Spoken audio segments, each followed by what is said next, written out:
जोहार फाजिल फाजिल उठ के आ गेलो म्यूजिकटा জ্বলাবেন বলকে আর গাঁওকের আদমি ছিলা হেন মিউজিকটা জ্বলাবো এখন তো জ্বলাইকলে রেডি হই এখন দেখাতাম হয়তো হনিমান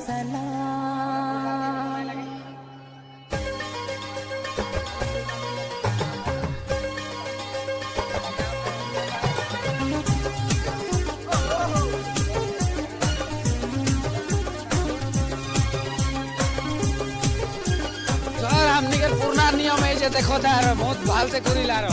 म्यूजिक জ্বলাই खमो यार हमनी के दादा हर पूरा काम में लागे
तो म्यूजिक सिजिक জ্বলাই के आई गली घरे घरे এখন रोटी सोटी बनाथेन रोटी खाए लगी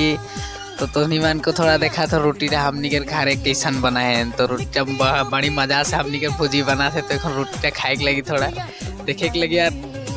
जहाँ ये रोटी सोटी बनो दे हाँ यहाँ पूरा डोका के लागे अरे दिया है भुजी भुजी बनाते भाया देखो थे और एक जन प्लेट खाए के लिए हानि घरे फाइनली आबा तो प्लेट में बाट बाट के देखो आबा हो सब